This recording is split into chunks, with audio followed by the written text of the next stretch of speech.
join me at this time. Pledge allegiance to the flag of the United States of America and to the republic for which it stands, one nation, under God, indivisible, with liberty and justice for all. Thank you, and please be seated. I want to thank all of our candidates for joining us this evening. And just simply due to time constraints, we had some technical issues. I haven't had the opportunity to visit with the candidates directly, which I had hoped to. I do consider each one of you friends of mine, so hopefully you'll understand and accept my apologies. And it is great to see all of you gentlemen vying for this office tonight. Ladies and gentlemen, I particularly want to thank you for joining us this evening. Very important election in any community. That is our only elected law enforcement official. I want to thank our panelists once again, Ms. Carla Leach and Deb Sutton. You ladies both did a wonderful job last week with the forum debate we had, so welcome back once again. Finally, I want to thank our friends from the Sweetwater County Library for hosting this event, and I want to remind everybody we'll be in Green River on Thursday evening for their forum for those vying for the candidacy or the job of Green River Mayor. All right, we are going to begin. Every candidate is going to have the opportunity to be the first person to answer each question from our panelists. We will begin with opening statements from our candidates. We'll close with closing statements, and then if time allows, we'll be taking questions from the audience. Specifically how we want to do this, and if you have any questions at any point during the debate, feel free to write them down. We've got slips of paper in the back here. Feel free to write them down. If you raise your hand, somebody from the library will pick them up from you. We need those turned in so as to proof them before we actually open it up to the audience forum. Anybody have any questions at all? Okay, again, thank you so much for joining us this evening, and I believe if there's no other items of business, we'll begin with Sheriff Haskell in opening statement, sir. Good evening. I am Rich Haskell, and I'm running for re-election as Sweetwater County Sheriff. I'd like to start off by thanking the library for organizing this forum and thanking all of you as well for being here. The issues in this year's sheriff race go well beyond qualifications and experience. I consider the most important part of my own record to be my lifelong commitment to upholding the constitutions of the United States of America and the state of Wyoming. As an avid shooter, hunter, gun collector, my wife says I have too many, long-standing member of the NRA and your sheriff, I have always been and always will be committed to keeping our community safe and at the same time preserving our civil liberties and Second Amendment constitutional rights as Americans. To our regional task force on drug addiction. Since then, we've continued to meet not only the ongoing challenges encountered by any law enforcement agency, but those unique to a Wyoming Sheriff's Office as well. Our detective division is responsible for local oversight of 100 registered sex offenders. We created the Inmate Community Service Program, which allows nonviolent pre-screened volunteer inmates under the direct supervision of Sheriff's Office Detention to perform community services. During the winter, they also shovel snow. Only recently, our inmates worked alongside county employees, volunteers, and workers from local industry to pick up and haul away 163 tons of illegally dumped garbage. We reorganized and improved the efficiency of the Sweetwater County Detention Center, which has processed over 56,000 prisoner bookings in the last fiscal year, an average daily count of 154 inmates on site. We also established a substation on Yellowstone Road. At the Sheriff's Office, we've met our challenges by remaining true to the mission statement I adopted when I first took office in 2007. To consistently contribute to a safe and secure living environment for all by providing quality law enforcement and support services to the citizens and communities of Sweetwater County. We will accomplish this by maintaining public trust and cooperation with all services, agencies within resources provided to us. It would be a privilege and an honor to be allowed to continue serving the people of Sweetwater County as your sheriff and to continue meeting those challenges. Thank you. And that concludes the opening statement of Sheriff Rich Haskell. Next, John J. Henning, Republican candidate for sheriff. Good evening, sir. Good evening. Thank you all for coming. Thank you for the opportunity to have this presentation, to allow you to look at the candidates and look at, are we okay? And look at what each of us stands for and how we're different and how we're alike. My background has totally been in business, some banking, and lots of community service. I've served on everything from city councils, chamber boards, volunteer fire department, a variety of things. Currently, I'm serving on the Sweetwater County Board of Realtors Board of Directors and the current president of the Sweetwater County Citizens Crime Stoppers. There's a couple of gentlemen here also that are part of making that work, and it's a vital new program that's out there for the citizens of the county. This election is about you. One of my campaign slogans is by the people, for the people, or excuse me, for the people and by the people, from the people. This is about you. Granted, most of you that are here, as know from previous experiences, are here to support a candidate. Most of you have not made your final decision, or have made your final decision, but aren't quite sure. So we're all hoping that we can make one particular point that triggers you to look in our direction. This is a very interesting time. There are things happening in the Mideast that are very severe, very dramatic, and even though we are mostly going to be talking about Sweetwater County and what each of us feels that we can do for you as the citizens, the fact is that we are affected by worldwide happenings, and some of the comments that are being made by organizations like ISIS and what they intend to do, if they accomplish what they want, it will affect Sweetwater County, it will affect you. We have an administration that in Washington that has been very anti-Second Amendment. I don't believe there's anyone up here that disagrees that the Second Amendment is important. We do have different opinions of what it is for. I'm very strong in what the original intent was, and that we all have the right as law-abiding citizens to have our guns. And with that, I'm getting the signs, so I will quit. And that concludes the opening statements of John J. Henning, followed by Republican candidate Lee Hughes. Good evening, ladies and gentlemen. Those of you who are acquainted with me over the last few years or possibly don't know me at all, I'd like to begin by giving a little brief on my past record, history. And then in summary, I'll close with the ideas that I have regarding the sheriff's office. First, let me say this: as a high school dropout in Lander, Wyoming years ago, I joined the United States Navy. By joining the Navy, I had an opportunity to finish my high school as a GED. I joined the Navy, wanted to get off the ship that I was on, that LST, low, slow target, and therefore I volunteered for the Navy's underwater demolition teams. I was in class 6, and subsequent to that, we made 3 trips, or two more trips to Korea. I am a decorated Korean War veteran. After the military service, did a stint down in Georgia working with Southern Bell Telephone Company, wading the swamps. Came back to Kansas, joined the Ottawa Police Department, 3-man, or I should say about 12 or 14 people is all we had. Subsequent to that, I joined the Sheriff's Department, a 3-man operation. That was the sheriff, deputy sheriff, chief cook, and bottle washer. That was me. Patrols at night, homicide, you name it, civil actions, whatever transpired and occurred. Taught school in a rural consolidated school district for a couple of years, and then I really got the urge. I joined Federal Narcotics. They had me slotted for Kansas City. I ended up in New York City, and that's a long story in itself, ladies and gentlemen.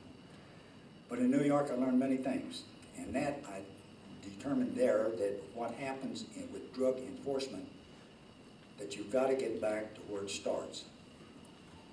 And from there, I continued on from Federal Narcotics. I took a transfer to Kansas City with the newly enforcement arm of the Drug Abuse Control under the Food and Drug Administration. During that time there, in all facets of law enforcement, I worked undercover, worked the street, worked surveillance, kicked in doors with search warrants. Anything that you can run into in law enforcement, I've worked from New York to San Diego. I was organized crime coordinator for 7 states and with the Bureau of Drug Abuse Control. I took a transfer to San Diego. They wanted me out there. I went to San Diego, brought the family with me. Subsequent to San Diego, I came back to, it became the Bureau of Narcotics and Dangerous Drugs. And at that time, we worked south into Mexico. So that's just some of the experience that we've had over the years as far as my law enforcement is concerned. I worked the prison down in, at the Point in Utah, just outside Salt Lake. So I've seen a good percentage. The only thing I haven't worked has been probation, pardon, and parole. So with that, I'll leave you folks and turn it over to our next candidate. All right, that concludes the opening statements of Lee Hughes, followed by fellow Republican candidate for sheriff, Ken Yeager. Welcome and thank you for attending this forum. My name is Ken Yeager and I'm running to be your next sheriff. I am a Wyoming native growing up in Cody and moving to Sweetwater County. I am an avid outdoorsman and believe in Wyoming's traditions and values. I am raising my children here and call this my home. I'm a volunteer firefighter as well as a successful business owner in Sweetwater County. I know how to lead in a positive way. I am a certified professional peace officer serving our community for more than 15 years. I've been in several specialized positions during my law enforcement career. I've been a patrol supervisor, a detective, an SRT or SWAT entry operator, traffic crash reconstruction technician, among several other positions. I'm currently serving the citizens as the school resource officer at the Green River High School. I understand the importance of law enforcement being involved with our children's education. We need to help our youth prepare to make good choices during difficult situations in their life. The sheriff position should not be a retirement position. The sheriff needs to be active within the organization, looking for ways to improve the service provided to the citizens while being fiscally responsible. The sheriff works for the public, therefore he should serve the public, not himself. I believe the sheriff needs to take a proactive approach to crime by educating our citizens in crime prevention. Elect me your next sheriff, and I will bring integrity and accountability to the position. I believe community input is essential to the operation of the Sheriff's Department. I will be an active leader listening to the citizens of Sweetwater County, and I will welcome change that will positively impact the service to the public. I will put the needs, safety, and well-being of the citizens as my #1 priority. And that concludes the opening statements of Ken Yeager. He'll be followed by Democratic candidate for sheriff, Mike Lowell. Hello, I'm Mike Lowell. I'm glad to see nobody else is nervous because I certainly am. These guys sound like pros. I'm running for the office of sheriff and I'm not running against a person. The last 12 years I've been chief of police and I'm a 33-year veteran. I serve as on the School Facilities Commission on the National Task Force for School Safety and Security and the Department of Education's working group on safety. I'm the president of a financial institution in town on the board of directors of Young at Hearts. There are 3 issues in this election, and those issues are: 1, integrity-based leadership; 2, accountability; and 2, transparency. These issues run through all successful law enforcement organizations. So if you start with leadership, it simply means that public service is a privilege and not an area for personal gain. It also means that you should do the right thing at the right time in the right way for the right reasons. If you go to transparency, it means when you produce a budget, you say on that budget you are in fact going to buy what you say you're going to buy. You're going to spend what you say you're going to spend. You're not going to take that money and use it for something else. So you're straightforward and you take public input. The last thing on the issue is accountability, which basically means that the people you work with are accountable for what they do or don't do, and you're accountable for what you do or don't do as well as what they do or don't do. I think that the issues of this election are clear. I appreciate your vote, and thank you very much. Thank you, and that concludes the opening statement of Mike Lowe. And finally, fellow Democratic candidate for Sweetwater County Sheriff, Delbert Gray.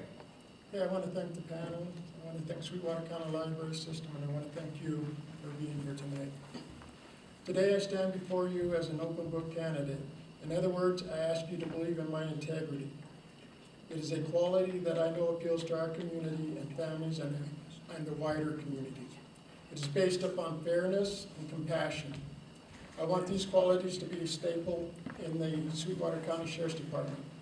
Although I have extensive background as a peace officer, today I speak to you as a member of this community, as one of you. I have a vested interest in what is to be achieved.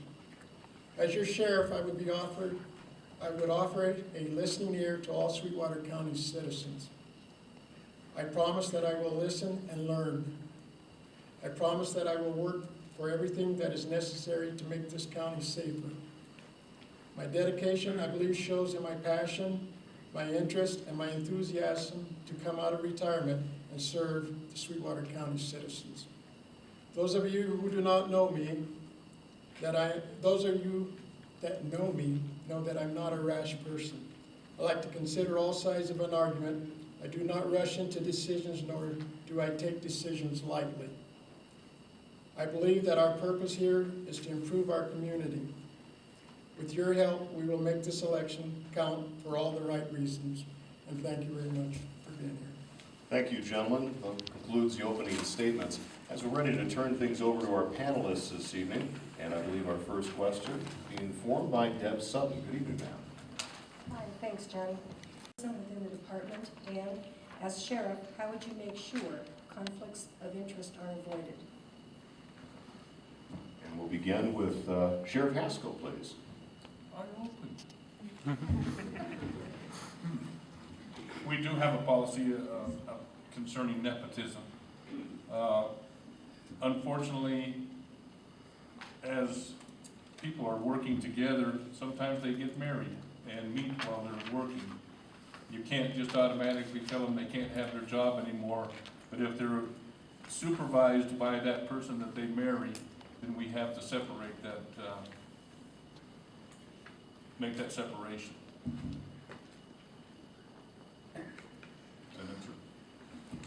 Okay, thank you, Sheriff. Next, to answer that same question, please, John J. Henning. I don't disagree with that. It's simply a matter of, if you're gonna have two people that are married, or even if they're engaged or dating, that are in the same situation, it brings nepotism in a different light. But that just needs to be watched and separated, just like the sheriff is saying. Very good, and we'll go now to Lee Hughes and your thoughts about nepotism within the department. I think first what you have to realize, ladies and gentlemen, is one, who you're working for. We're working for you. Anything that jeopardizes that relationship will certainly be curtailed, or a transfer would occur possibly, something along that line. But what is good for the goose is good for the gander in some respects. And that is that it just won't be tolerated, that's all.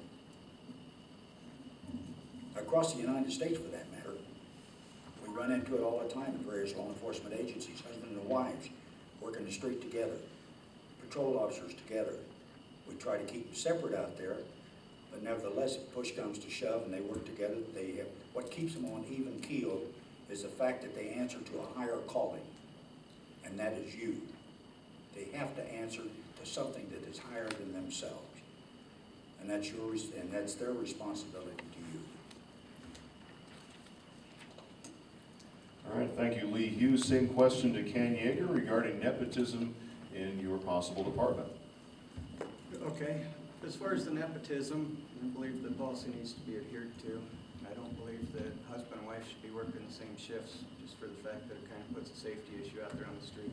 You're doing a dangerous job. If something were to happen to one of you, the other one could take it personally, and that's not a positive for our community or for you folks that are basically our bosses. The other part's conflict of interest. I think if you're taking a service position like this and there's a conflict of interest such as business or whatnot that's family, and I think the family needs to stand down. Thank you, Ken Yeager. Same question regarding nepotism within the department to Mike Lowell. Wasn't the second part conflicts? Second part. Yes, sir. Let me give you the full question again. What are your policies concerning nepotism within the department? And as sheriff, how would you make sure those conflicts of interest are avoided? First of all, the city and the city of Rock Springs and police department have the same policy on nepotism. It's strictly enforced. One, we don't allow it. Two, we discourage relationships within the agency. If you do get married, the problem comes in over supervision.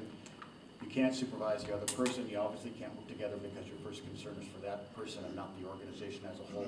The policy sounds mean, but it's not. It's for your benefit and the city's benefit. It's all about liability. We strictly enforce it. The mayor strictly enforces it. I have very little choice in this matter, and I wouldn't want any choice at all.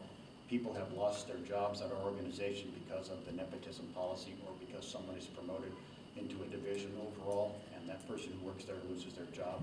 It's a pity, but it is necessary. Thank you.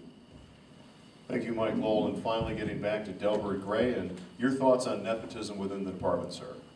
I don't believe there should be nepotism within a department. First of all, if people are working together and they end up as girlfriend, boyfriend, or married, you can split those people up and put them in different shifts. However, the departments here in Rock Springs, Sweetwater County, they're pretty small, so you're still always going to have that interaction in between there. It's going to be up to my supervisors to make sure they monitor that. As for nepotism on hiring practices, that would totally not be tolerated. We just couldn't do that. Very good. Thank you, Delbert Gray.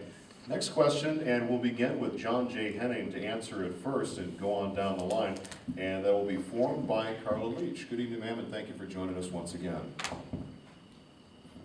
Thank you very much. Thank you for being here, gentlemen. A large portion of this position is preparation for catastrophic events. What is your view of mutual aid? And do you feel that the agreements currently in place adequately prepare Sweetwater County for such events? I don't know everything that's in place. I do know there's a lot of coordination with the local disaster recovery people, with FEMA. We haven't had a disaster, so we don't know if everything is what we need to have. There are training exercises, which are good and need to be continued. I can't criticize what's there. I know there's things in place, and I'm sure there's many more that could be put in place. The only issue that I have with the disaster issue is how much we're depending on someone else rather than what we can do locally. And I know there's programs out there that can be expanded to bring more local people into the programs and the working ability of them to make the programs better.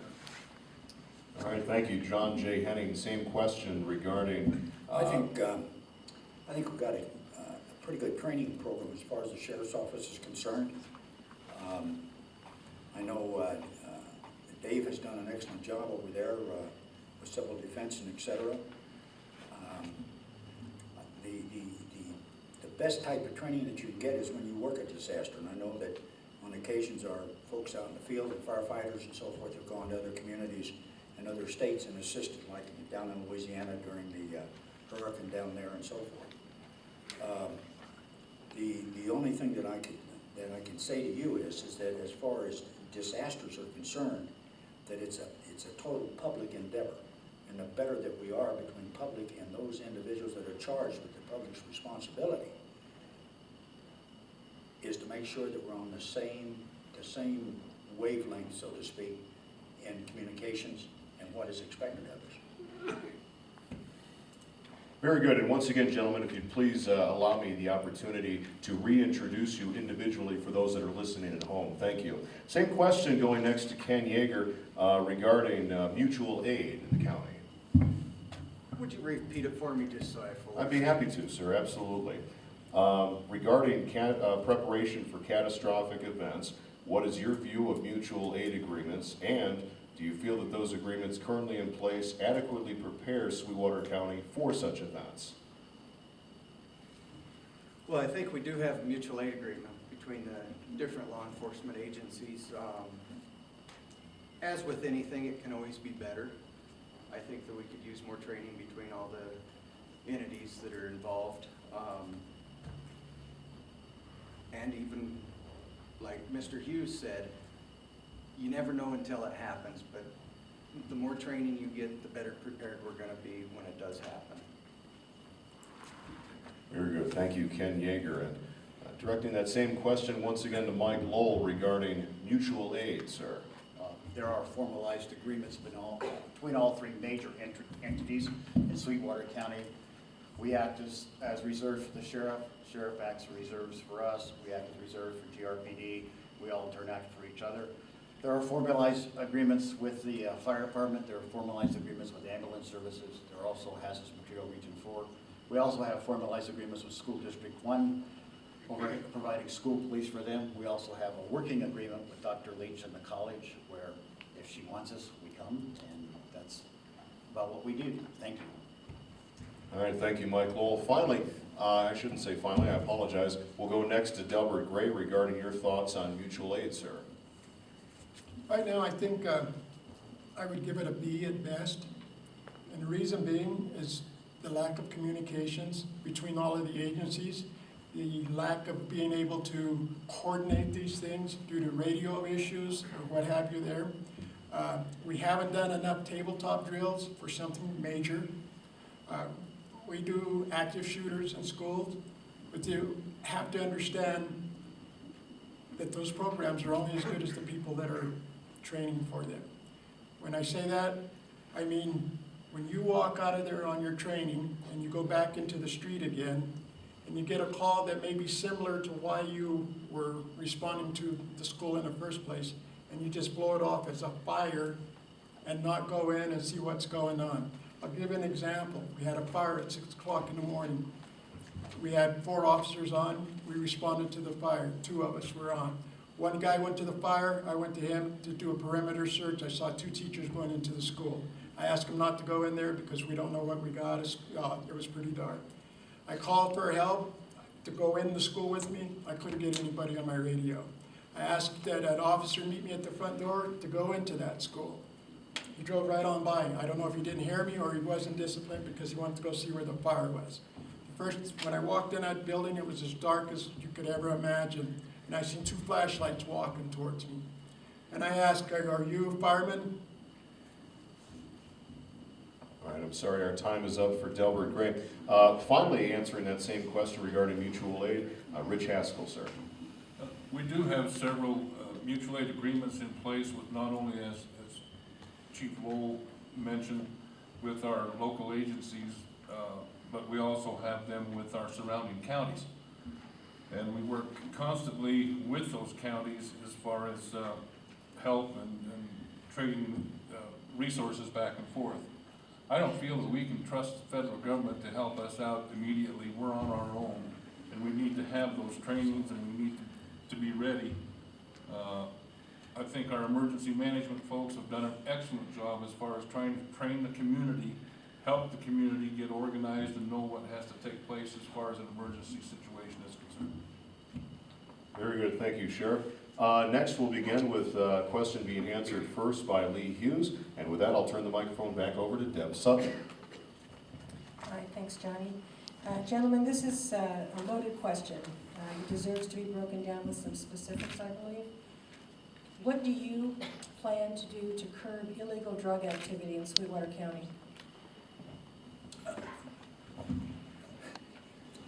The public will only, you want to say my name again, is that correct? Okay. First answering this question, Lee Hughes. Well, that's down my alley. I would prefer to correct the youth than try and correct seniors who are addicted to drugs. And it doesn't make any difference. The desire is there, and if we don't curtail it with the youth, then we in turn will have to pay for it later on with the adults. What happens is this, is in a community, you folks here are the lifeblood of this community, and the information that you pass on, the communications that we have between each other, is what makes drug addiction tough. Because a bird doesn't fly through the air, it doesn't leave a trail.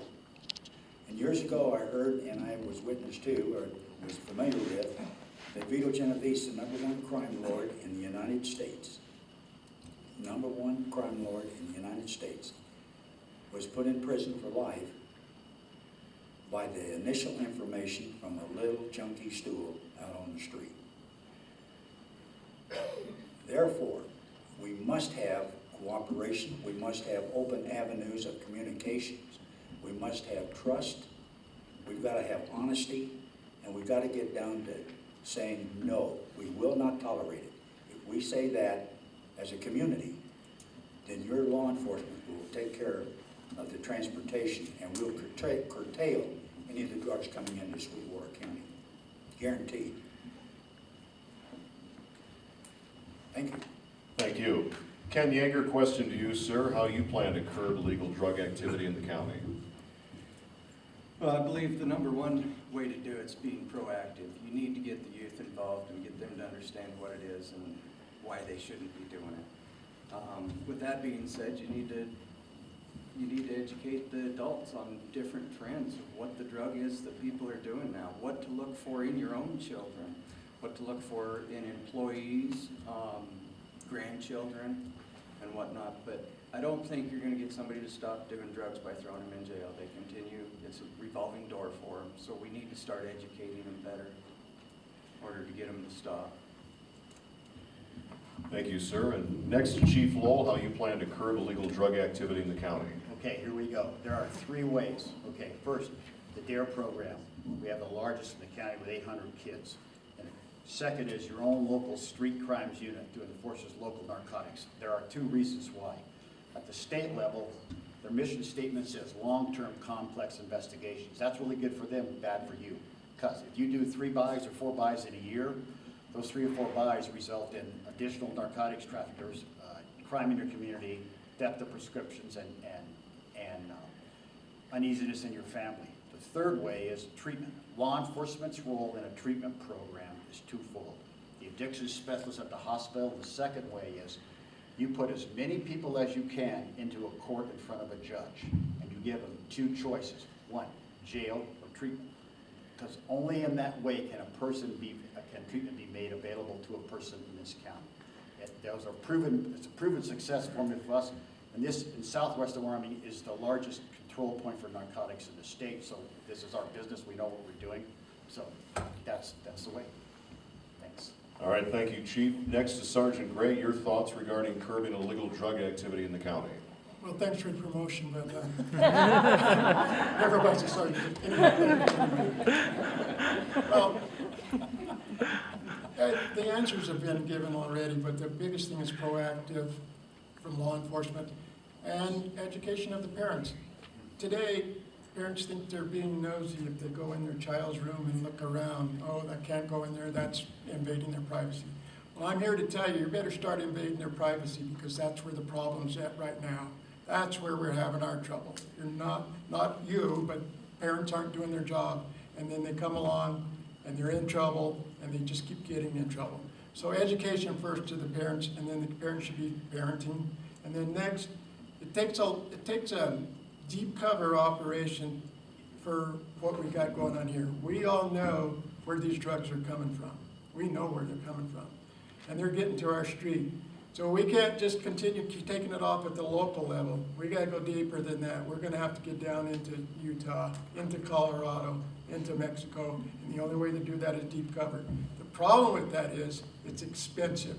And 3 gentlemen here that control those purse strings, and you'd have to be begging them for money. So it's gonna be up to what the people want and what the commissioners are willing to help us work with. Thank you. Very good. And back to Sheriff Haskell regarding your thoughts. And As Delbert said, the question has already been answered several times, but I do agree with education is very, very important. I would also continue to support the BCI Drug Task Force team They're doing an awesome job with knocking off those big name kingpins and getting rid of this stuff that's coming in from out of state. And with our local neighbor to the south just legalizing marijuana has just opened a whole can of worms for us in Wyoming. Don't really have any figures as far as how it's impacted us right now, but we should have some figures on it pretty quick. And it is impacting us. We need your help as a community. We need you to be the eyes, to notice things that aren't supposed to be there, to notify law enforcement so that we can intervene. We can't be everywhere. It's impossible for us to be everywhere. And I also agree with treatment. You have to treat the sickness. It is a sickness, and drugs are very addictive, as everybody knows. As most of you know, we just took down a large number of big heroin dealers here in the county, and that resulted in the death of a young man over in the Jamestown area. It didn't have to happen, but it's the times, and I wish I could tell you that methamphetamine is not the problem. Heroin is becoming more prevalent, and it's cheaper to get. So we need to educate, we need to make examples of these folks, and also stop okay. All right, thank you, Sheriff. And finally answering that question regarding curbing illegal drug activity, John J. Hennig. The efforts are out there for curbing it. One of the things, a couple of the things that are available now for helping reduce the interest in it is there are prevention programs out there that can be expanded. Reach out to the children, reach out to the parents so they know what they're even looking for. Many parents don't notice it until it's too late.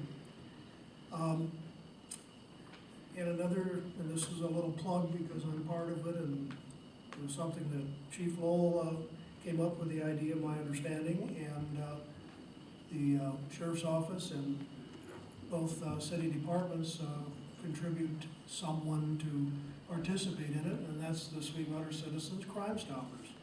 That is your opportunity anonymously to leave tips. Nobody's gonna follow up, nobody's gonna say, well, you said it, but we have situations over the last couple of years that I've been involved that strictly because of citizens saying, well, this looks suspicious, or we know so-and-so, it has resulted in someone being arrested, and in some cases just more outstanding warrants. But the public is a key to this. The programs are all out there, but the public needs to be more involved. All right, thank you, sir. Answering first our next series of questions will be Ken Yeager, and with that, I'll turn the microphone back over to our friend Carla Leach. Thank you. I don't think anybody will be surprised at this question coming from me. Keeping students engaged in their high school experience is the key to increasing graduation rates and to addressing social issues that often develop and emerge once a student drops out. The current law provides for a student to drop out at age 16. What are your ideas and considerations for keeping kids in school?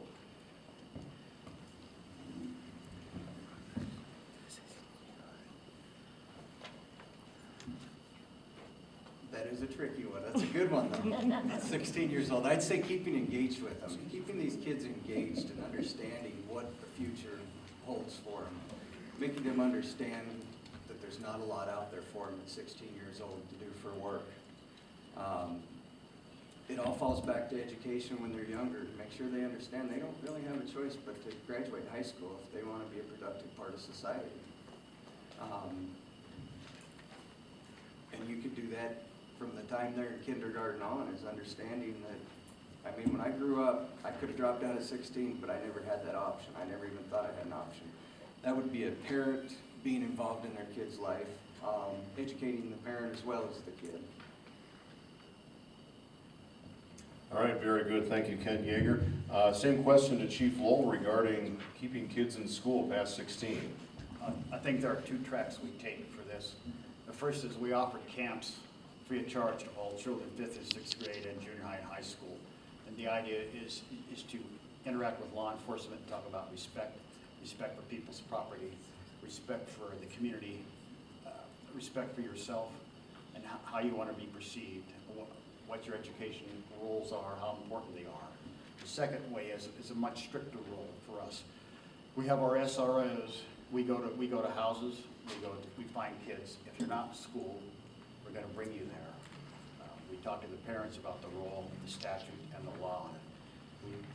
We make daily visits to those kids who have more than undue absences. I think, although I would want you to come to school, and I'd want you to be a part of it, irregardless, you're going to be there, because that's the law. And even if we also take the extra step of going to the 17 and 18-year-olds and talking to them that have dropped out and say, do you really want to do this? Can we not persuade you to come back to school, because we have no control over them? There also was an attempt to do a statute, and it failed miserably, and it came out of the Northwest, where a kid is much more involved in the family income than they are here. So there's another project on the map for that again. All right, to Delbert Gregg, keeping kids engaged, increasing the graduation rate, and keeping kids in school past 16. Your thoughts? I think those mechanisms are already in place with all the different agencies out here dealing with children. We got the schools, the counselors. Their interaction with police officers usually aren't that promising, and so I don't think there's a lot from the law enforcement side that we can do to help keep those kids in school. But what I am for is the kids that are the 95% that are going to school and trying to do well. I would like to get involved in some of those programs. I think they got the Firemen and Law Enforcement Academy. So I'm pretty much on the other side of that. Keeping kids in school is up to the parents and the people that are tasked to teach children. Very good, thank you, sir. Now to Sheriff Haskell once again, keeping kids engaged, keeping them in school past 16. Well, I agree with everything that's been said. I also agree with parents have to take an active role with their children. You know, one of the things that surprised me constantly every day is when parents will call either the police department or the sheriff's office, would you please come and make my first grader go to school? That is not our job. My goodness. Why aren't parents taking those children by the hand and saying, you are going to school? It's time for them to get involved in their children's lives. And I think if they do that at that young age, it will continue on. And to be involved with their lives in everything that they do, not only with sports, but everything they do. Study with them, read with them, whatever it takes. Parents have the first responsibility. That is not a law enforcement job.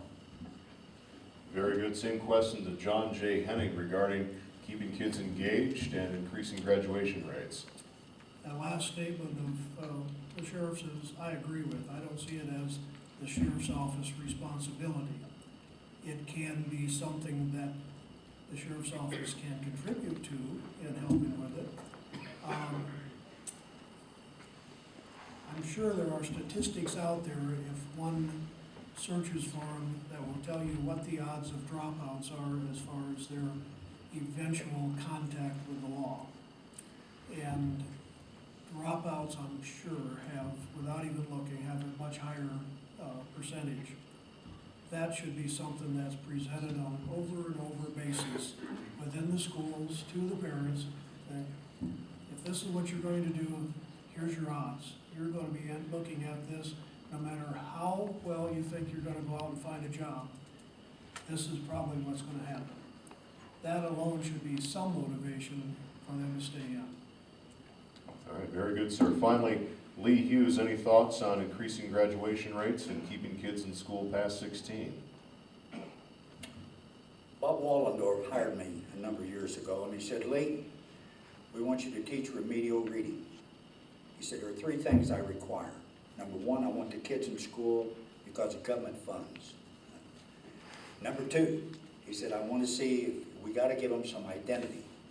And number three, if you can do it, make sure that that maybe just a way they can learn to read. So all I required was this. Work the street from past experiences. We threw dances here in town at Slavinsky Dome. My kids, which were generally some of the troubled kids, knew where you could purchase alcohol at any time. They took care of the door, so we didn't have any problems with any booze or whatever within the dance floor. The other thing was that we put books on the back of the paperback books on the back of the chalkboard. And all they had to do was just to show up in class, sit down, read a book as best they could. I at least wanted them to share with me how should I just put this? I want them to share with me verbally what they had read. Number two, put it down in their writing as best they could. And number three, tell that to the class. So law enforcement only comes into play when they run abreast of it and we get them. And when we get them, then that's when education starts from the law enforcement side of the house. Thank you. All right, thank you. And with that, that will conclude, I believe, that series of questions. And answering first the next series of questions will be Chief Lowell. And with that, I will pass the microphone back over to Deb Sutton. Thanks, Johnny. Gentlemen, how will you address the increased frequency of child sex abuse cases in Sweetwater County? In the last year, Rock Springs PD had an increase in child sex crimes of 100%. We had an increase in adult sex crimes of 50%. Two things became apparent to us. We had done a really poor job of investigating all those crimes because it became, and two, we had not done enough to influence the county attorney for longer, stiffer sentences. And number three, the thing we discovered is we had not played a big enough role in some kind of therapy program. So all three are part of this deal. There is a lack of moral fiber in people. There is a distressing lack of responsibility and attitude. It's almost becomes, law enforcement has now become the catch-all for everything. We were never designed to do the things we're asked to do. So I will tell you that law enforcement these days is much more than just a law enforcement agency. We're a therapy program. We're a hideout for kids. We bring them to the lobby. We put them in our kitchens. We take them to other people's houses. We do tons of things because somebody has to play that catch-up role. There are movements on the way, both at the state and local level, to recognize and increase the therapy. I also believe that appropriate long-term sentences are the answer. You will see shortly, there has already been one case, and there will be another one where we'll have victims going back to 1981. Shortly that will come to trial and sentencing will be held. So we're just beginning to just understand how deep the problem is and how short-sighted we have been in it. Thank you. All right, thank you, Chief. And same question to Delbert Gray regarding child sex abuse in the county. Could I hear the entire question again? Absolutely, sir.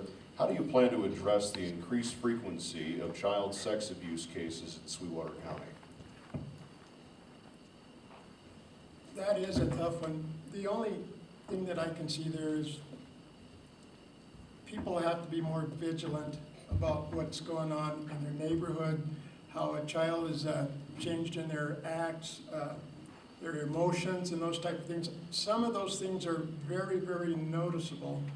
And only after a period of time and it comes out, people say, I knew they were acting funny, I just didn't put a finger on it.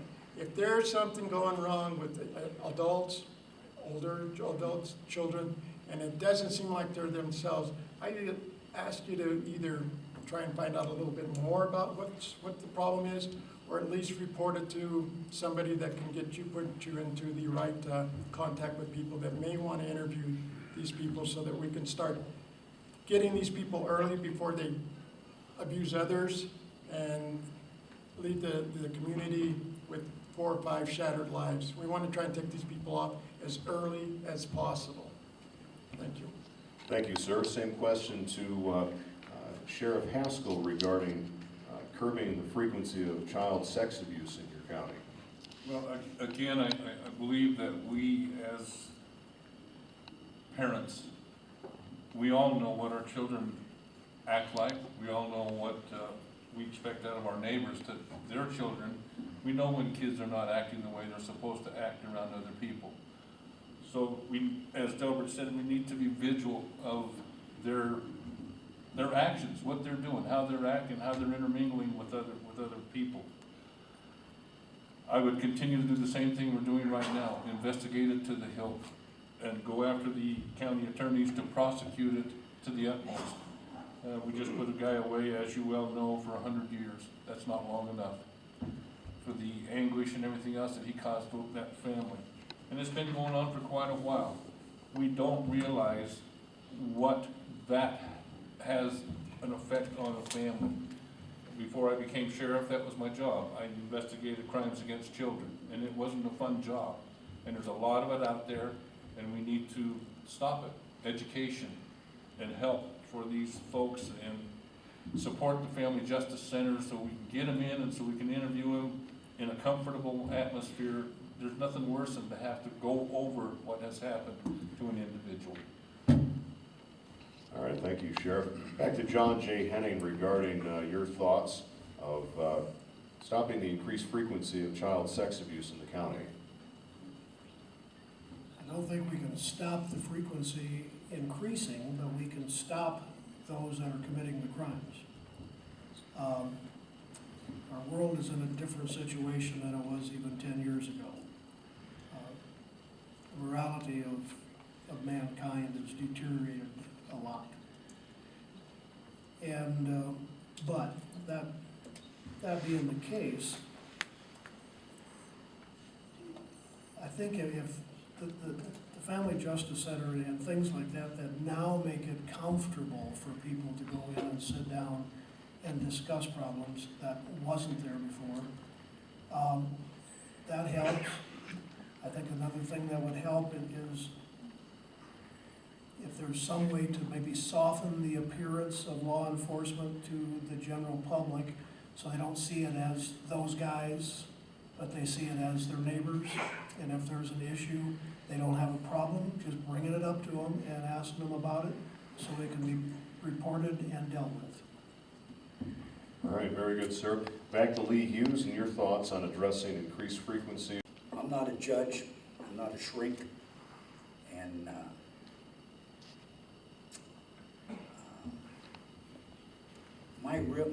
my very position is this, is that it's not my job to worry about those sex offenders. You report it, we'll pick them up, we'll scoop them up, and we'll get them before the court. Let those folks take care of them, let the prosecuting attorneys take care of them. Give them whatever training or assistance or whatever they're going to do. But our job is to arrest and present to the court. And it's just that simple. And how effective we are will determine on how effective you are in getting the information to us. That's all. Simple. You report it, we'll take care of it. All right, very good, sir. Finally, with Ken Yeager, thoughts you may have regarding the increased frequency of child sex abuse cases in the county. Well, I think we're on the right direction. We've got the Family Justice Center with several forensic children interviewers that are there working these guys. I think one of the main things to keep them off the street, we need stiffer penalties. We need to work with the county attorney and let them know our feelings on it because we're the ones talking to the children and interviewing them to where we know what that victim went through, where the county attorney might only look at the report and it's kind of hard to get the feeling for what exactly has happened just on words. We need to educate leaders in the community, whether it's the youth camps, the youth groups, the teachers. That's where we're going to get the stuff recorded before it continues for very long.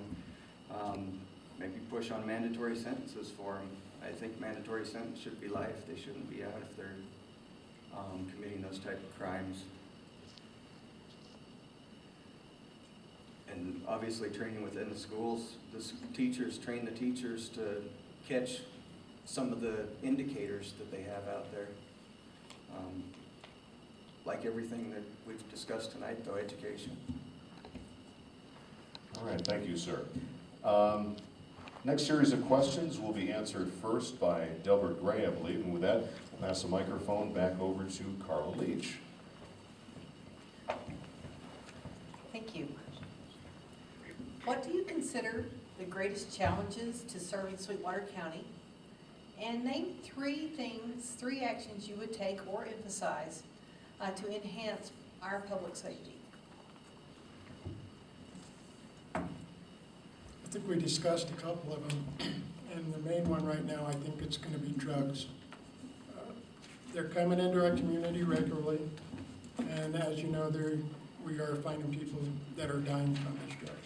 That's gonna be one of the most important things that we're gonna have to, because drugs and alcohol are found in most of our crimes. I would say at least 70 to 75% of our crimes, our crashes, there's drugs involved. So that's gonna be the first thing. We've gotta dry up that pipeline. And could you tell me what the other ones were? You asked me a whole bunch, please. I'm gonna reread them. Well, the question once again, when you consider the greatest challenges to serving the community and three actions you would like to take or emphasize to enhance our public safety during this time of growth. Okay, I mentioned the biggest problem, that would be the drugs. The second, I think there needs to be on the lower level, which would be our patrol deputies, our sheriff's deputies. We get along pretty well down there when we're on the streets. I just came off the street in April of '28. I worked with these guys for quite some time out there on the streets, and although I'm a little younger, they took care of me out there, so I know that they work really, really well together. I think where we're having a problem at is loggerheads on the higher end of the law enforcement chain. I'm not casting stones at either Chief Haskell or Chief Lowell. What I'm saying is we need to be working together with the highway patrol heads, Green River, Rock Springs, and any of the other entities, whether it be Superior or Farston, or where you have there. To put that together, that will give us a stronger base if we have these national disasters, because if we had two at one time, I planned differently. It's kind of like when that was 2 minutes.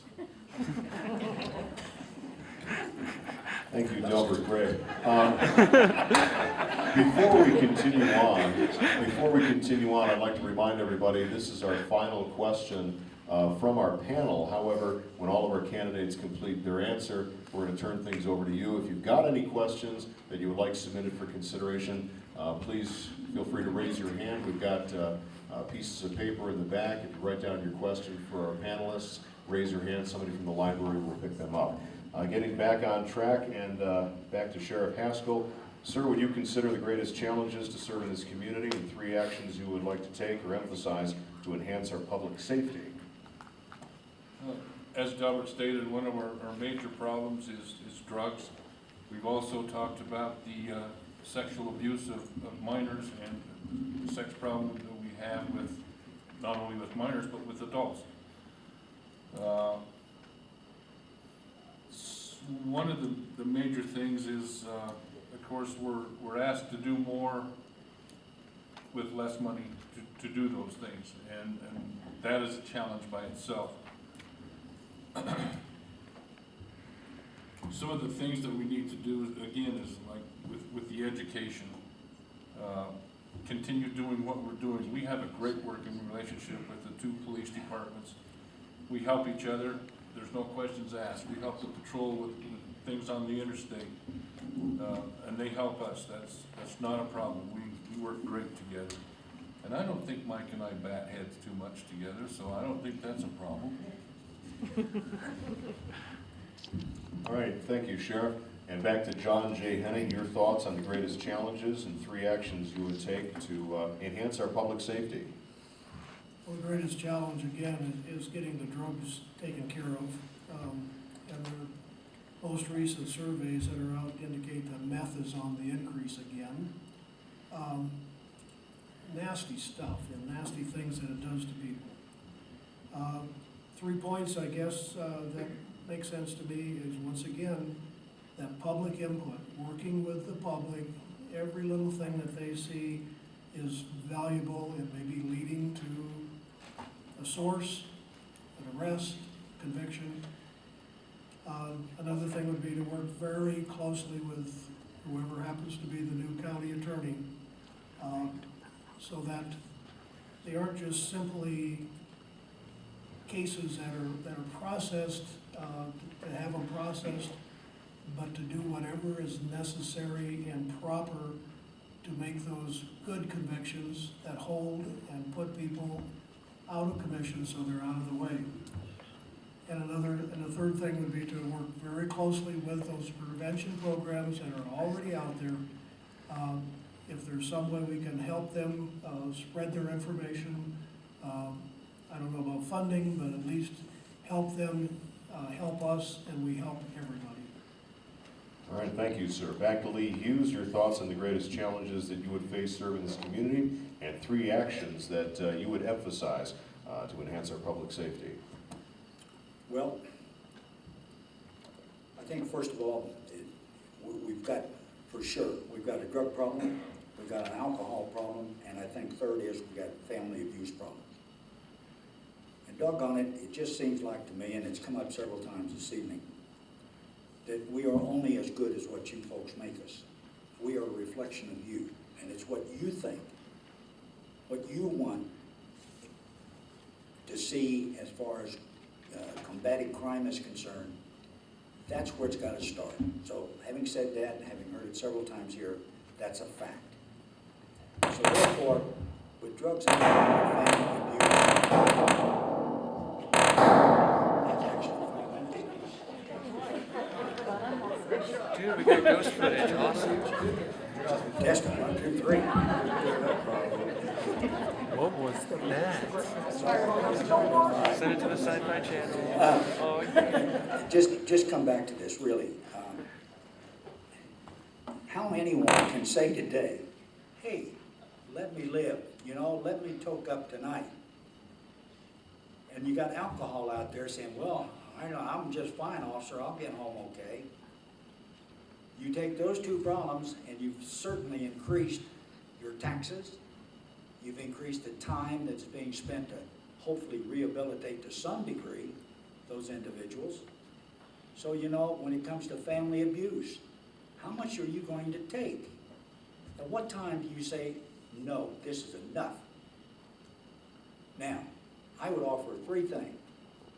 Number 1, if you're using drugs or you're an abuser of alcohol or you're an abuser of the family, you got a choice. Number 1, you can leave. Get on the highway and go. Number 2, you can correct it. Or number 3, you'll pay for it before the courts. We've got to bring those people in, round them up, get them before the courts, get them into treatment programs with no hands barred. Just get tough with it, that's all. And you can stop it. That's it. Very good, sir. Same question to Ken Yeager once again. Sure. Let's start with the greatest challenge would be the drug and alcohol problem we have in the county, which then obviously leads over to the domestic issues, the child abuse, the spousal abuse, situations like that. As far as curbing that or slowing it down, we need to work closely as a sheriff's office with the police departments that are already in the county, but we also need to educate the rural areas. We have several little towns out here in the rural areas that need education, and they need officers out there, deputies. Need to be more visible in the schools, such as a program like DARE, at least in there educating them. When it first came up, my 3 answers was education, education, education. But in reality, we need to have town meetings such as in Wamsutter or Forest and Eden, all the outer lane areas, because I think the cities do quite well at keeping people informed. We need to discuss the trends of what crimes are going on and take input from the communities.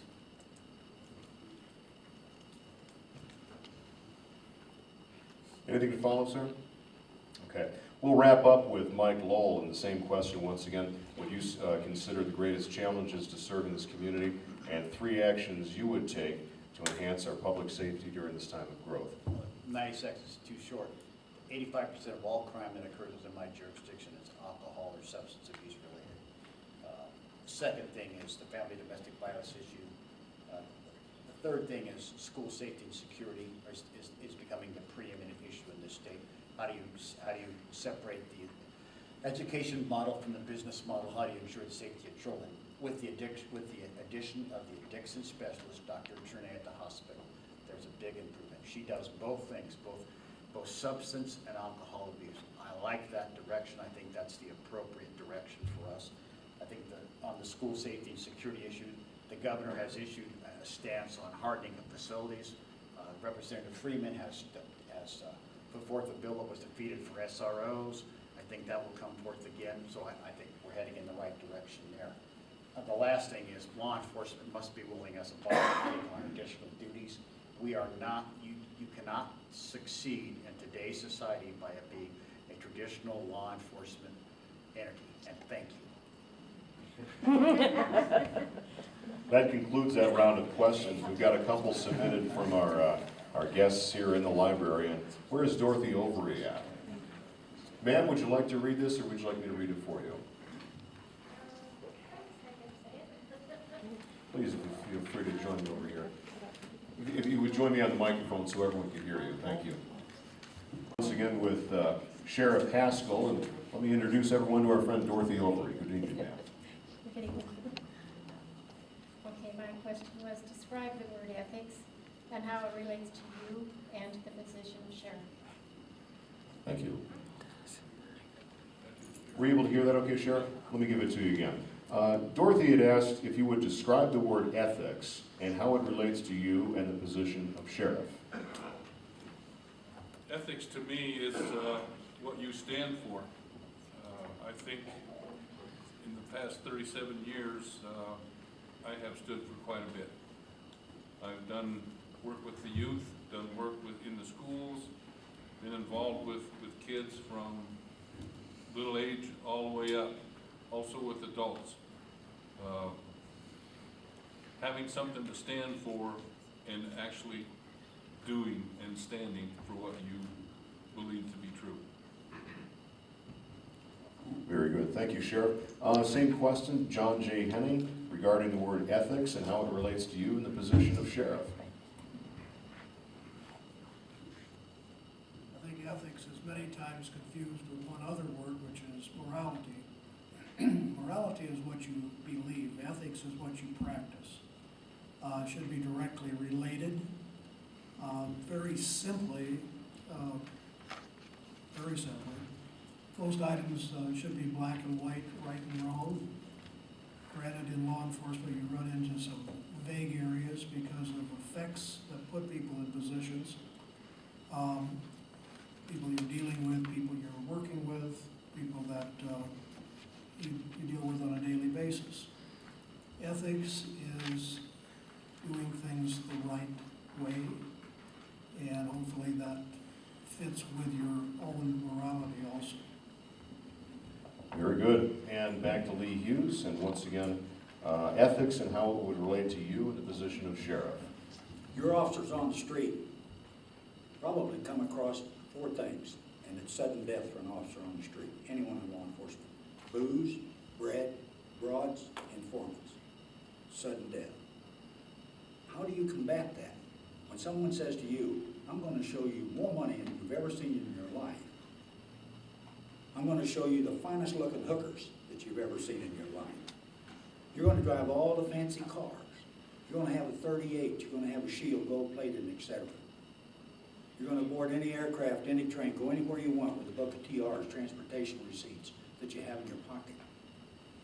What do you say to an individual like that when all of a sudden he turns to you and he says, hey, my job is to put you in jail and your job is to stay out of jail. What keeps you straight? You have to answer to a higher calling, such as it is. Because that's where it stops. It starts and stops, right, in that particular situation. Can you face yourself in the mirror tomorrow and say, hey, I did a good job last night? Did I do my job well last night? Am I going to continue to do my job? So beyond that, all you can do is be a listening ear, and hopefully some of those officers will pick up what you're trying to lay out for them. That's it. It's a decision that they have to make every day. Thank you. All right, thank you, sir. And Ken Yeager, your definition of ethics and how it relates to you in the position of perhaps being sheriff. Well, I think you have to look at it as, are you doing the right thing for the right reason? If you lay in bed and reflect the day and say, what I did the right thing for the right reason, and it made you feel good because you did it, that's what ethics is to me. As far as how it relates to the sheriff's department, you have several deputies out there that you're expecting ethical decisions to be made, and a lot of them on split-second thoughts. So, if I'm not ethical about myself, how do I expect the people that I'm leading to be ethical? I think that we have to make sure that our personal interests aren't involved and that it's the public interest out there. It's how it's going to relate to the sheriff's department. All right, thank you, sir. Back to Chief Lowell, and Chief, your definition of ethics and how it would relate to your administration as sheriff. Well, I think it takes two forms. One is ethics. Ethics, for me, is the values you were taught. Are you kind? Are you considerate? Are you diligent? Are you honest? And the roles they played in your life are integrity. How do you do those things? Each of us up here take an oath. I'm sure that Dr. Leach has taken the same oath we have. The mayor's taken the same oath we have. We swear to support and defend the Constitution. We swear to be ethical. We swear to have integrity. We swear not to take personal service over our things. So I think we're pretty well aware, as the audience is pretty well aware when we follow the rules and when we don't, because you certainly come after us hard enough when we don't. So yeah, values and leads to integrity, which leads to an honest thing. And I think the climate for us is clear. There's no misinterpretation of what those two things are. Thank you, Chief. And finally, with Delbert Gray, sir, your thoughts on definition of ethics and how it would relate to your position as sheriff. Well, I think it's about showing people who I am, that my word means what I say it's going to be, to be fair and impartial when I'm out there administering justice. I can't let somebody go for one reason and not somebody for another. For instance, if you have money and you got caught with marijuana, I'm going to arrest you. If you happen to be somebody of stature and you have cocaine and it may jeopardize your position, your professional position, I can't let you go. I got to make those decisions that are the same for everybody every time. One of the other things that is important to me is being an ethical person. I have grandchildren, and I want them to look up to me as an ethical person. I want them to catch some of that, my ethical postures. One thing I got to say real quick is my grandson was 12 years old, and I promised him a vehicle that he liked that I had. He since is old enough to drive, and I gave him that vehicle even though I didn't want to get rid of it at the time. But I had promised it, and I delivered, and that's what I'll do as your sheriff. If I promise you that, I will deliver. Thank you.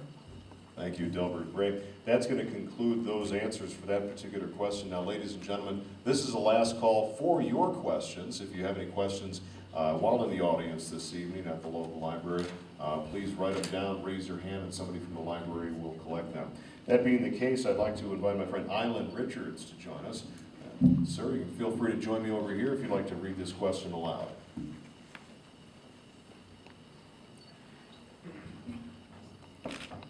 See you, Johnny. Gentlemen, thank you for taking these questions. Do you believe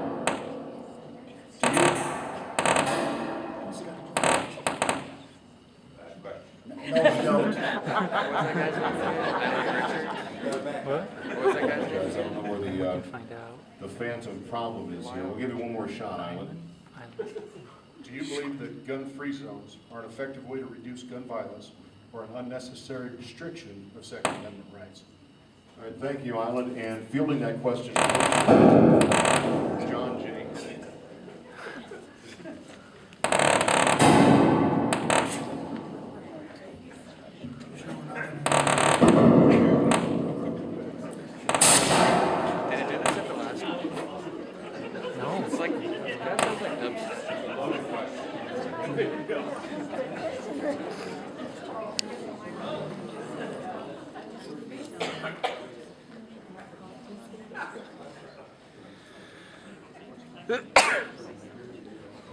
apologize, ladies and gentlemen.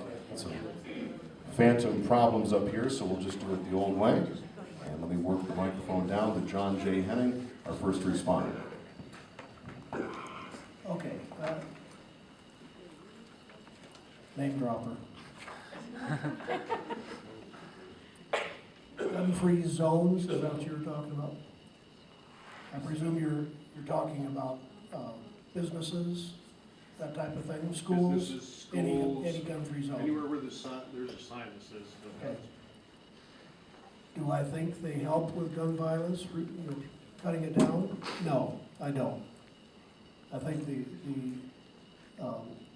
the problem with gun-free zones is that they just set those areas up for attacks from those people that want to do that. They're gonna find a place, and a gun-free zone is a safer place to do it because they got no competition. It's been proven over and over where people are carrying legally, someone tries to do something, they pull the gun, they let them know it. They either take care of the situation right there, or the people just flee. They're bullies, that's all they are, bullies with a gun, and they're looking for gun-free zones. So no, I don't agree with them. Was there a second part, Island, as to your question? Or are they, do they just unnecessarily restrict our Second Amendment rights? First Yes. part. Yes, I'll finish that, yes. With the exception of if it's a private business and you have your personal control of it that you want, you can control it yourself. But generally, yes, it does restrict.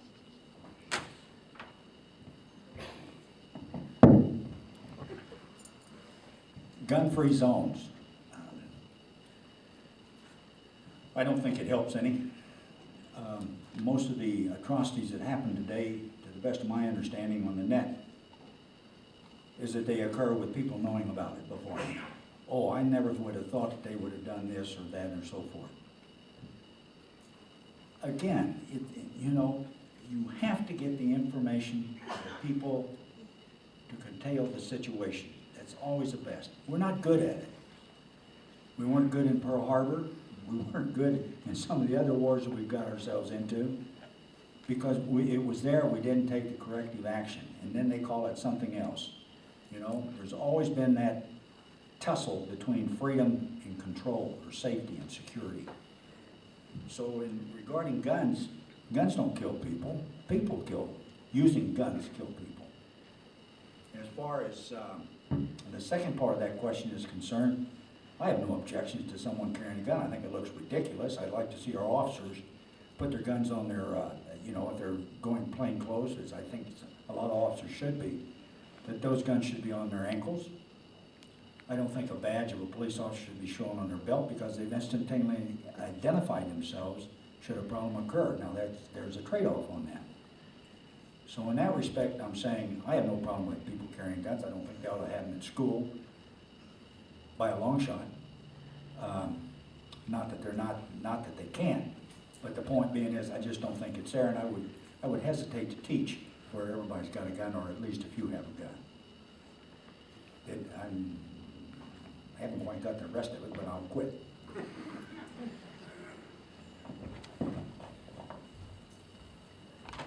All right, once again, the question: do you believe that gun-free zones are an effective way to reduce gun violence or an unnecessary restriction of Second Amendment rights?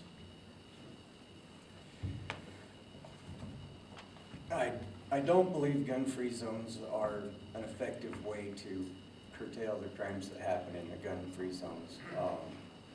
For several years now, all schools have been gun-free zones. However, we continue to have crimes in the schools related to guns. That being said, it's generally the criminal that's going to be packing a gun in a gun-free zone.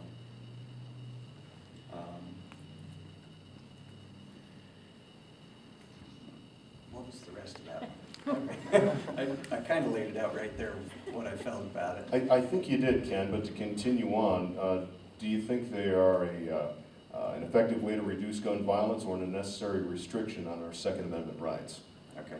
I think as far as the restriction, that's why we have laws out there against the things that happen with guns. It's not the gun that's the crime, it's what's going on with the gun. So we already have restrictions on the crime itself. I think I covered everything at that point. All right, thank you. And the same question to Mike Lowell regarding Second Amendment gun-free zones or restriction on our Second Amendment rights. I think law enforcement generally accepts the notion that gun-free zones don't work. However, we tried in the last legislative bill, House Bills 103, 4, and 5 went up, and they were all soundly defeated. I think so. Those people who have a strict interpretation of the Second Amendment were disappointed, but actually it's now opened up. So the discussion is going to continue. I think if those people who are concerned about that issue can find a better spokesman than Anthony, you know who I'm talking about now, and that it'll come forward but if it comes forward as intellectually sound, factually based, well thought of, with a lot of input from, because Dr. Leach and I have discussed this issue. This issue is discussed with School District 1, so it's not an easy answer. I think that if it comes forth in a new interpretation that's much better than this previous one, it stands a better chance. Do I think it's a good idea? Haven't made up my mind. All right, thank you, Chief Lowell. And Delbert Gray, once again, if you believe that gun-free zones are an effective way to reduce gun violence or just a necessary restriction of Second Amendment rights. Actually, I think it's a restriction, but however, I think that to not allow them in schools, churches, or what have you, I think that's a courtesy that should be given by gun owners. I mean, if you're sitting there wearing it on your side and it's brandishing it and stuff, I don't think I want to be shopping in Smith's or one of those places. If you're a citizen that feel that you need to be armed and it's not being broadcast or showing, I don't have a problem with it. I'm not for taking anybody's firearms, but I am concerned about the other people that are concerned if you have one in these places and they can see this firearm. So if you're going to pack, and you can now, just do it, conceal it. But if they don't want it in schools and churches, honor that. Leave it in your car. That's how I feel. And is it a restriction? I don't think it's a total restriction. I think there's a fine line of how we want to deal with this in the future. And whoever comes up with the best plan, I'm sure everybody will be happy or not happy, one side or the other. All right, thank you, Delbert Gray. And finally answering the same question regarding gun-free zones, or is that an attack on our Second Amendment rights? Sheriff Haskell. Gun-free zones, gun-free zones to me is not working. It doesn't do anything except, as stated earlier, that's the people that want to come in there with guns are going to come in there with guns. There's no resistance whatsoever. Does it violate our Second Amendment rights? I think the people that own this property that doesn't want guns on their property has all the right in the world to say you cannot bring your gun in this facility. That doesn't mean you can't take it somewhere else. So I don't feel that it's an unnecessary infringement on our Second Amendment, but we still have to honor those people that own those establishments that don't want firearms in their establishments. Very good. Now, just dealing with some tech issues, I'd like to read this one myself. This came from Stuart Burnham. Stuart, where are you at? Thank you for submitting. Is it okay if I read this for you? Yeah. All right, thank you very much. And we'll begin with Lee Hughes answering this question first. From the audience, what is the best way to hold deputies accountable? Well, you're accountable and responsible for your actions. Best way to have, and this is not something that you hide, because that in itself is a deterrent.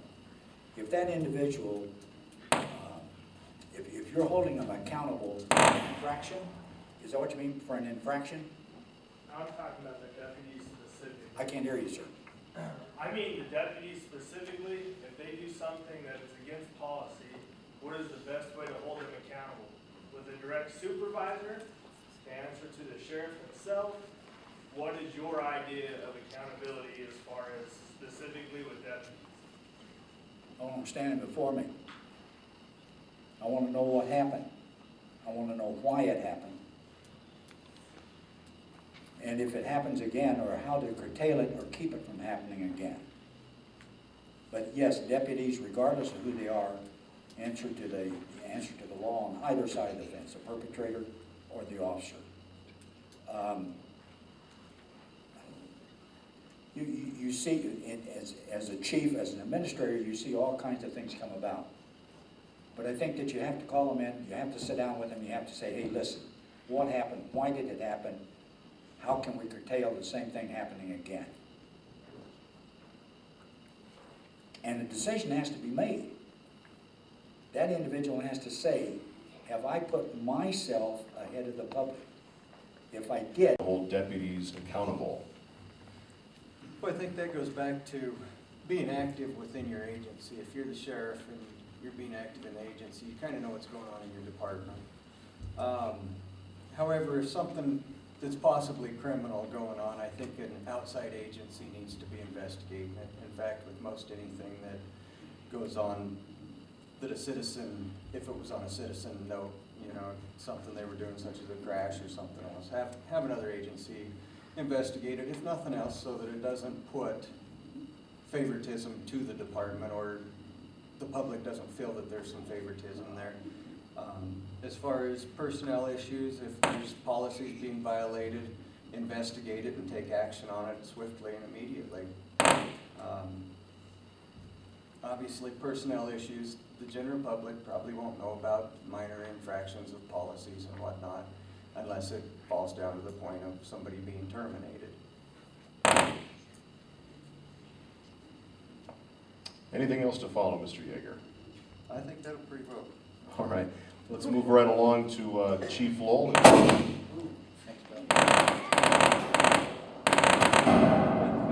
You don't gotta repeat that.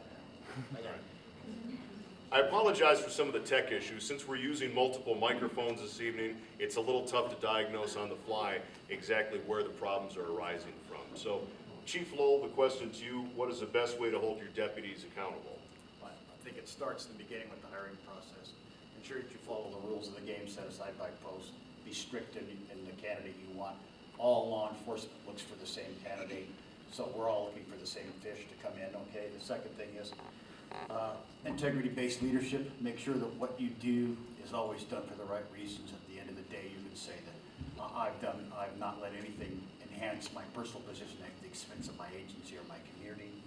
The last thing I think is an aggressive system of discipline, which means that you treat everybody the same. Certainly not, but do you investigate any and all complaints, whether anonymous or not? You certainly do, because only through an inspection process can you make your agency better. Fair enough? All right, very good, Chief. And to Delbert Gray, same question to you, sir. Okay, most departments, and I know that the sheriff's department, the police department, we have manuals that deals with those kinds of issues, what the disciplinary action will be. If it's a minor infraction, it has to do with somebody turned in a deputy or for speeding, what have you, I'll let the lower command staff take care of that. If we have a problem that deals with the violation of anybody's constitutional right, I will personally do the investigation myself, and I will personally make sure that the right avenues are taken to ensure the public that we're not above the law. That's how I work. Thank you, Delbert Gray. Sheriff Haskell, same question to you, holding deputies accountable. We have policy manuals in effect in every department, in the police department, the sheriff's department, that outline what officers, what people should do as far as their job is concerned. Those violations are noted by their supervisor. It has to start at the bottom and work up from the supervisor up to the next supervisor, and then eventually reaches clear to the top, comes to the sheriff. And you have to deal with those problems, whether you like it or you don't like it.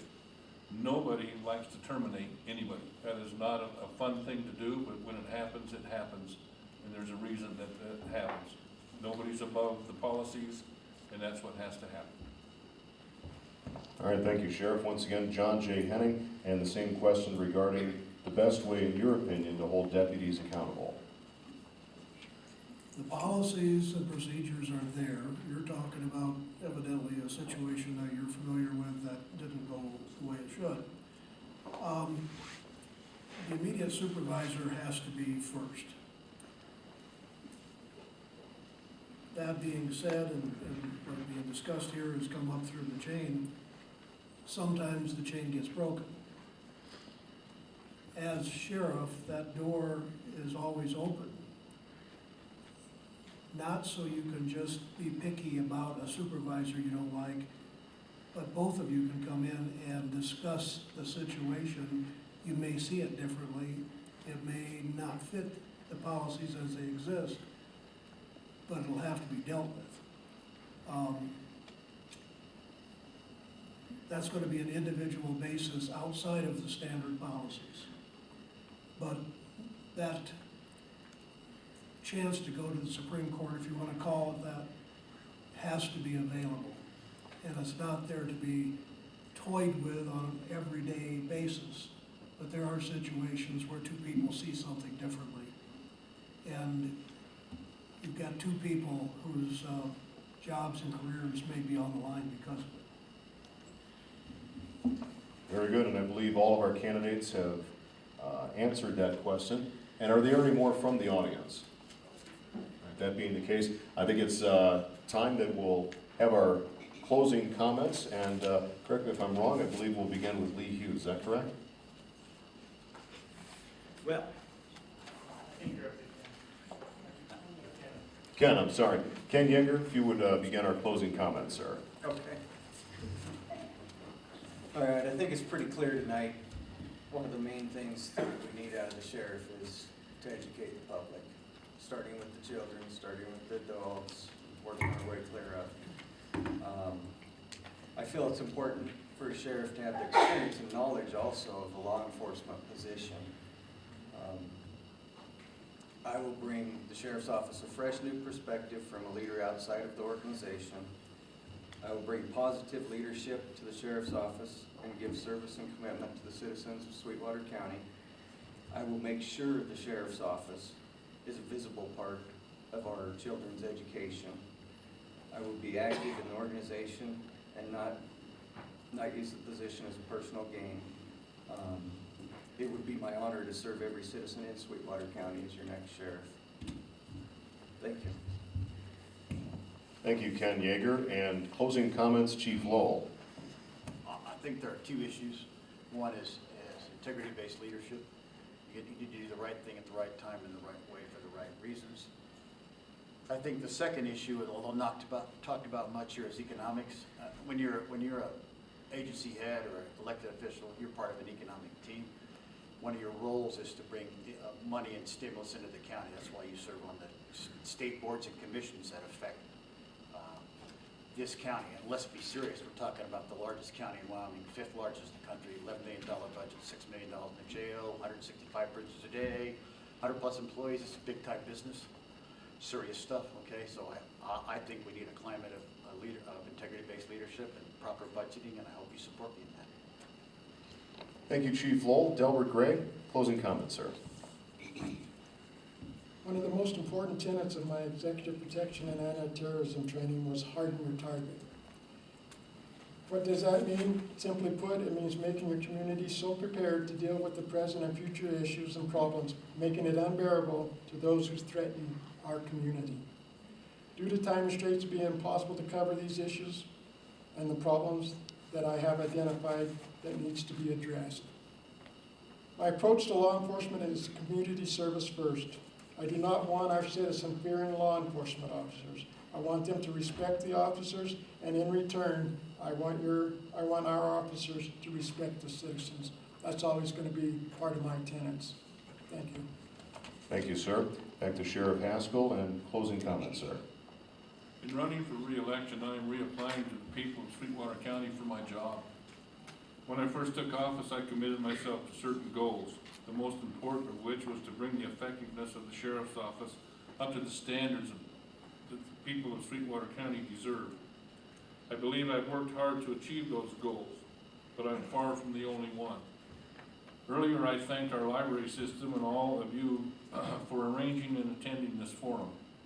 But there's another group to whom I am indebted, and I would like to recognize them now. I'm talking about the dedicated men and women of the Sweetwater County Sheriff's Office, with whom it has been my privilege to serve in one capacity or another for 37 years. Without them, no objectives could have been met, no goals reached, no missions accomplished. Together, we've worked and will, with your approval, continue to work to build an agency we can be proud of. My thanks to you all for your commitment, your professionalism, your courage, and your hard work. And once again, my thanks to everyone here this evening. Thank you, sir. And closing comments, John J. Henning. It has been a privilege, and I thank you all for coming. Thank the library system for hosting this. Hope to be back for another one.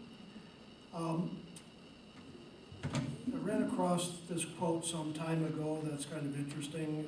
Maybe not to those of you here, because you are involved, but came from Heracles in 495 BC or thereabouts. It says, just because you do not take an interest in politics doesn't mean politics won't take an interest in you. Everything that we deal with, even though we're a county office, so working with the public right here and your neighbors and your friends, we are affected by politics in other places. Cheyenne, Washington, and we have control of ourselves only. That's important to remember. There are others that tell us how to do things, how they want things done, how they think we should do it. Doesn't mean that that's the way we have to. But it is worth listening to and worth knowing that we are autonomous. I have a couple of things that have been mentioned to me over the years that are in need of maybe being re-looked at within the office, and that's morale and morality. And we touched on a couple of those things along the way. You got it. All right, closing comments, Lee Hughes. Okay, why I'm running for sheriff is, I heard a comment the other day, I guess among the youngsters, YOLO, that's going out on the internet and in conversations and so forth. And I guess it means you only live once. And having said that, I would like to bring back some of the experience that I had in my life to better yours. I'm a street guy, that's where I learned the business. When it comes to what I perceive here in the future as far as what I'd like to accomplish, is that there's a deputy in an outlying community. I talked to him not too long ago. I asked him, I said, you know, the public thinks you're doing a great job whether you're in uniform or out. That's a high compliment for the public, the individuals I talked to tell me that that deputy, they recognize him, number one, they know his authority, and they're there to assist at any time. Now, if we can do that in an small outlying area, why can't we do that here in Rock Springs, Sweetwater County, and in Green River? If we pull together, if we converse with each other, communicate with each other, then we're certainly going to be in a better position to reduce crime all across the board. So therefore, how can I put this? I get kind of emotional about it, ladies and gentlemen, because it's a situation where you are the ones that count. We're just the ones to enforce what you think counts. And I can assure you that if I'm elected sheriff, I'm going to be at your doorstep.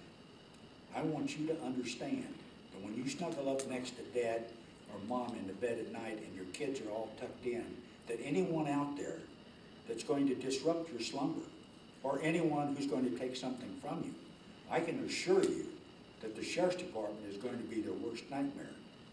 It's just not going to happen. Thank you. All right, ladies and gentlemen, thank you so much for joining us this evening. Thank you for listening on AM 1360 KRKK. We will have excerpts of this Saturday on 96.5 KQSW, and Sunday as part of Dateline Wyoming at 9 a.m., once again on AM 1360. I want to thank our panelists once again. Extremely professional job as ever could be. Ms. Carla Leach and Deb Sutton, thank you so much. Our friends from the Sweetwater County Library, and we will be in Green River Thursday evening, 6 o'clock, once again, everybody invited, deciding who will be the next mayor of Green River. Thank you once again, ladies and gentlemen, for joining us this evening.